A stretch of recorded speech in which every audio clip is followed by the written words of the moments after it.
তো প্রথমেই দেখো আমি একটা কাট অফ করেছি জেনারেলের কাট অফ। তো আমি জেনারেল প্রত্যেকজনকে আমি 90% করে, কারণ আমাদের যে ওয়েস্ট বেঙ্গলের যে ক্যান্ডিডেটসরা তাদের কিন্তু জেনারেলদের 90% করেই থাকে, প্রায় 90, মানে 2018 সালে যাদের ছিল তাদের 90% করেছিল, 2019 সালে যাদের ছিল তাদের 91-2, আর 2020 সালে যাদের আছে তাদের 93-4-5, এই রকমের মধ্যেই লিমিটেড আছে। তো জেনারেল যারা আছে তাদের 90% করে যদি থাকছে, তাহলে সেইভাবে কীভাবে কাট অফটা হচ্ছে একটু দেখে নাও। সেক্ষেত্রে কিন্তু 90% থাকলে তার 450 নাম্বার থাকছে। 450কে আমরা 5 দিয়ে ভাগ করলে 90% পাচ্ছি। সেই 90%-এর যদি 30% আমরা বার করি, তাহলে সেক্ষেত্রে হয়ে দাঁড়াচ্ছে কত? সংখ্যাটা 27%। তাহলে এইচএসে একজন জেনারেল ক্যান্ডিডেটের সংখ্যাটা গিয়ে দাঁড়ালো 27। সেই 27-এর সাথে কি হলো, নার্সিংয়ের ক্ষেত্রে তোমরা সবাই জানো যে 70-75% পেলে এই 39 নাম্বারটা পাবে। আর 75-100% যদি কেউ পায়, তাহলে সেই 40 মার্কসটা পাবে। তাহলে অলরেডি সে এইচএসে 27 নাম্বার পেয়েছিল, তার সাথে সে নার্সিংয়ের 39 নাম্বার তার যোগ হলো, তাহলে তার সংখ্যাটা গিয়ে দাঁড়ালো কত? 66%। আবার হয়তো সে এইচএসে 27 পেয়েছিল, কিন্তু নার্সিংয়ে সে হয়তো 75-100%-এর মধ্যে আছে তার যে পার্সেন্টেজটা, তাহলে সে 40-এ 40ই পাচ্ছে, তাহলে সেখানে গিয়ে দাঁড়াচ্ছে 67%, 67%।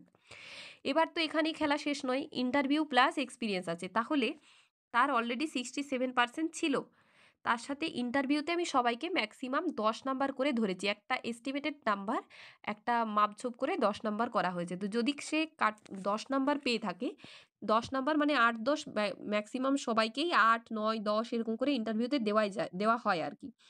তো 67 প্লাস 10 প্লাস 0, তাহলে সেক্ষেত্রে গিয়ে দাঁড়াচ্ছে সংখ্যাটা 77। আর যদি কারো এক্সপিরিয়েন্স থাকে, তাহলে সেটা 67 প্লাস 10 থাকছে ইন্টারভিউর জন্য, আর 2 থাকছে এক্সপিরিয়েন্সের জন্য, তাহলে সেখানে হয়ে যাচ্ছে 79। আর যদি 67-এর সাথে 10 নাম্বার তো ইন্টারভিউতে পাচ্ছে, তার সাথে যদি এক্সপিরিয়েন্সে আরও 2 বছর থাকছে 4 নাম্বার, তাহলে সেটা হয়ে দাঁড়াচ্ছে 81। মানে যেটা আমি বলেছিলাম যে 2022 সালের যে ব্যাচটা আছে 2018 সালের যে ব্যাচটা আছে ওয়েস্ট বেঙ্গলের, তাদের জন্য কেন ভালো বলেছিলাম, কারণ তাদের 67 নাম্বার অলরেডি আছে, উচ্চ মাধ্যমিকে 67 আছে, তার সাথে উচ্চ মাধ্যমিক প্লাস নার্সিংয়ে 67% আছে, তার সাথে গিয়ে দাঁড়াচ্ছে 10 নাম্বার কোথায় না, 10 নাম্বার হচ্ছে ইন্টারভিউতে বলছি প্রত্যেককেই 7, 8, 9, 10 এরকম পাবেই ওয়েস্ট বেঙ্গলের স্টুডেন্টরা।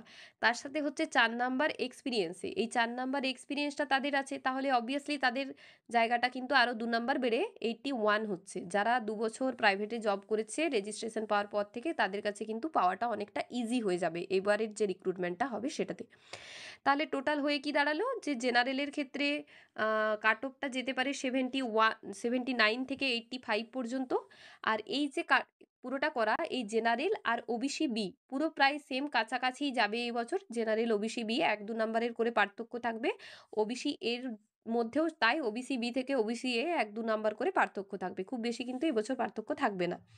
তাহলে জেনারেল আর ওবিসিদের জন্য প্রায় সেম এই নাম্বারটাই থাকবে, মেনলি হচ্ছে জেনারেলদের 79-85-এর মধ্যে কাট অফটা যাবে, আর ওবিসি বিদের যাদের তাদের 77-82 বা 83 পর্যন্ত কাট অফ যাবে। আর ওবিসি এ যারা আছে তাদের জন্য 75-81 যাবে, এর থেকে নিচে কিন্তু যাবে না, 75-এর থেকে নিচে কিন্তু ওবিসি এটা যাবে না। তো এই ছিল জেনারেল, ওবিসি এ এবং ওবিসি বি এর কাট অফ। এবার আমরা একটু দেখে নেব যে এসসি ক্যান্ডিডেটসদের কাট অফটা কত যেতে পারে। তো এসসি ক্যান্ডিডেটসদের কাট অফটার জন্য আমি তাকে মানে মোটামুটি আমার যে আন্দাজ অনুযায়ী এস্টিমেটেড সবার এসসি ক্যান্ডিডেটের নাম্বার আমি এখানে 88% দিয়েছি। তো 88% যদি ওভারঅল একটা এস্টিমেটেড থাকে, আমি বলছি না 88% সবার আছে, অনেকের 90 আছে, 91-2 আছে, অনেকের আছে, কিন্তু এস্টিমেটেড প্রায় প্রত্যেকেরই 88% করে আছে। তাহলে এই 88% যদি আমরা 30 দিয়ে ভাগ করে বের করি, 88 ইন্টু 30/100, তাহলে সেক্ষেত্রে আমরা পেয়ে যাচ্ছি কত? 26.4%। এই 26.4%, যেটা জেনারেলের ক্ষেত্রে হচ্ছিল 27, সেটা এসসি ক্যান্ডিডেটদের 26.4 বা 25 এরকমই আসবে, এর কমে কিন্তু আসবে না, মানে 2 নাম্বার এইচএস এর নাম্বার থেকে 1-2 নাম্বার হয়তো এসসি ক্যান্ডিডেটসরা কম পাচ্ছে। তাহলে 25 বা 26 হচ্ছে। তো 26.4 তার এইচএসে হচ্ছে। এবার নার্সিংয়ের ক্ষেত্রে তো সেই একই নিয়ম আছে, 39 আর 40। তো এক্ষেত্রে 38ও কেউ পেতে পারে নার্সিংয়ের নাম্বার, 39ও পেতে পারে, 40ও পেতে পারে। তাহলে এই 26.4 এর সাথে এখানে 39টা যোগ করলে যেটা দাঁড়াচ্ছে সেটা হচ্ছে 65.4, মানে এটা এইচএসের নাম্বার 26.4, তার সাথে নার্সিংয়ের যে নাম্বার 39 সমান হচ্ছে 65.4%। তো এটা হয়ে দাঁড়ালো জাস্ট না এইচএস এবং নার্সিংয়ের জায়গাটা।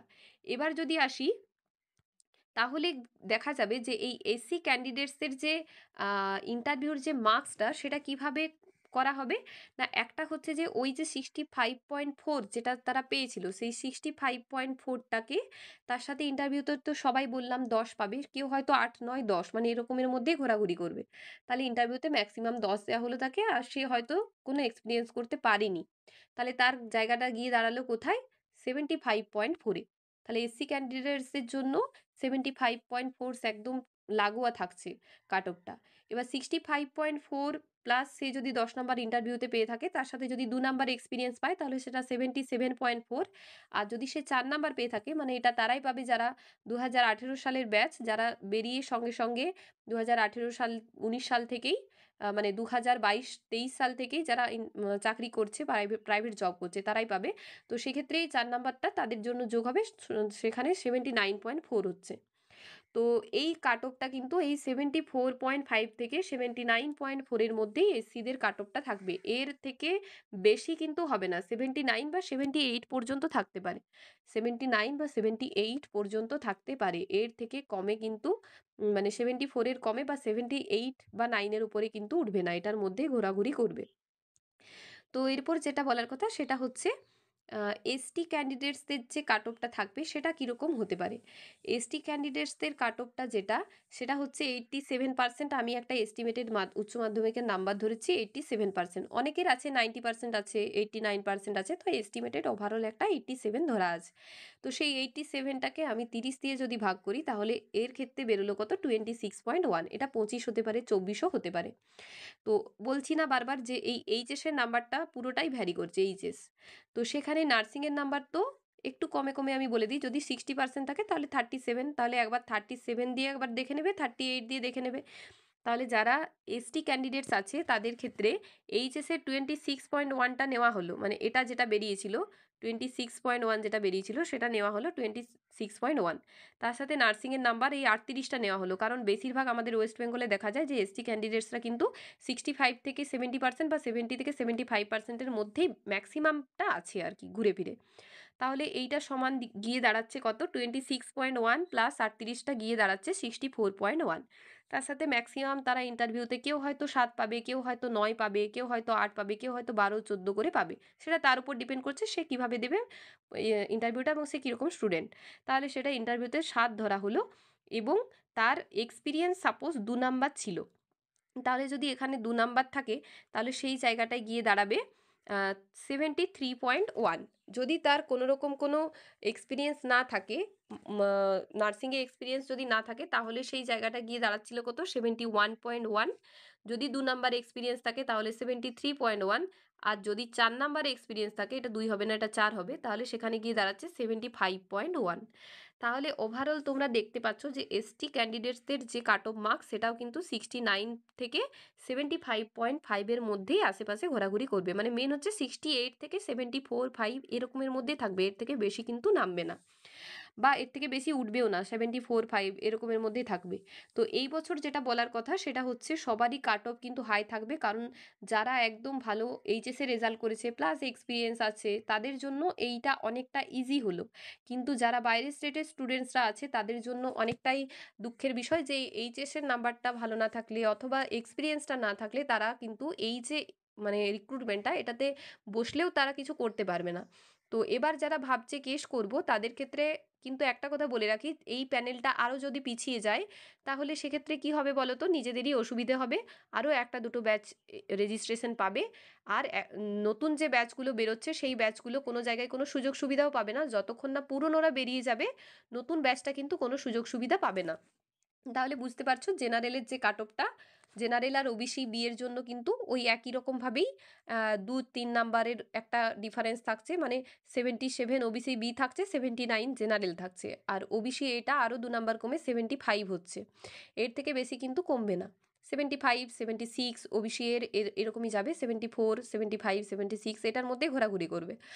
আর জেনারেলের কাট অফটা যাচ্ছে 79 থেকে 85, এই 85টা একদম এস্টিমেটেড নাম্বার, এর থেকে বেশি উপরে আশা করছি উঠবে না, 84, 85-এর মধ্যে ঘোরাঘুরি করবে।